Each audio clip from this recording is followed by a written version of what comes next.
ওপর থেকে খসে পড়ছে পলেস্তারা, বালু সিমেন্টের আস্তরণ খুলে বের হয়ে গেছে রড। এমন অবস্থার মধ্যেই চলছে চাঁপাইনবাবগঞ্জ জেলার বক্ষব্যাধি ক্লিনিকের চিকিৎসা সেবা। এদিকে বৃষ্টি হলে ল্যাব রুমে পানি প্রবেশ করে ক্ষতিগ্রস্ত হয় চিকিৎসা সরঞ্জাম। প্রতিনিধি হানিফ মেহমুদ প্রতিবেদনে জানাচ্ছেন রাশেদ আকুন। ছাদ থেকে খসে পড়ছে পলেস্তারা আর সুরকি, কোথাও বা দেখা দিয়েছে ফাটল। একটু বৃষ্টি হলেই ডাক্তারের কক্ষ ও ল্যাবসহ বিভিন্ন ঘরে প্রবেশ করে পানি। এমন দুরবস্থা চাঁপাইনবাবগঞ্জ জেলা বক্ষব্যাধি ক্লিনিকের। 1960 সালে জেলা বক্ষব্যাধি ক্লিনিক নির্মাণ করা হয়। এরপর কয়েক দফা সংস্কার করা হলেও বর্তমানে ভবনটি একেবারেই জরাজীর্ণ হয়ে পড়ে আছে। ফলে সেবা নিতে এসে আতঙ্কে থাকতে হয় রোগী ও স্বজনদের। বিল্ডিং এর অবস্থা অনেক খারাপ, অনেক জায়গায় ঝরে পড়ে গেছে, এটা যে কোনো সময় ভেঙে পড়তে পারে। এখানকার চিকিৎসাটা অনেক ভালো, এখানে অনেক রোগী আছে, কিন্তু এখানকার বিল্ডিং দেখে আতঙ্কিত হয়ে থাকে।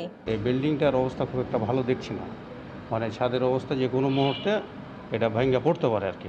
আমি আশা রাখি যে সরকার এটার প্রতি দৃষ্টি দিবে এবং এর একটা সংস্কার বা একটা সুন্দর পরিবেশ তৈরি করবে বলে আমি আশা রাখি। জেলা স্বাস্থ্য প্রকৌশল অধিদপ্তর বলছে ভবনটি মেরামত করে আর চালানো সম্ভব নয়। আসলে বিল্ডিংটা অনেক পুরনো, এটা অতীতে রেগুলার ইন্টারভালে রিপেয়ারিং কাজ করা হলো। বর্তমানে যে অবস্থা আছে রিপেয়ারিং করে লং টাইম সাস্টেন করা যাবে না। তো আমাদের একটা প্ল্যানিং আছে পুনর্নির্মাণের। এই সংক্রান্ত আমাদের ঊর্ধ্বতন কর্তৃপক্ষের কাছে চাহিদা পাঠানো হয়েছে। অতি শীঘ্র এগুলো নিয়ে ডিপিপি তৈরি হবে, তখন এটা পুনর্নির্মাণের জন্য আসবে। এদিকে নতুন ভবন নির্মাণের জন্য চাহিদাপত্র পাঠানো হয়েছে বলে জানান জেলা সিভিল সার্জন। পরিকল্পনা আছে যে এই ভবনটা হচ্ছে নতুনভাবে হচ্ছে একটা হচ্ছে যে হচ্ছে গড়ে তোলা, আর আপাতত মেরামত করে হচ্ছে যে ঝুঁকি আছে ঝুঁকিটা যতটুকু হচ্ছে মিনিমাইজ করা যায়।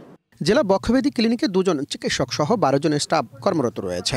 প্রতিদিন গড়ে 40 থেকে 45 জন রোগী এই ক্লিনিকে সেবা নিতে আসেন। Rashed Akun, Asian television.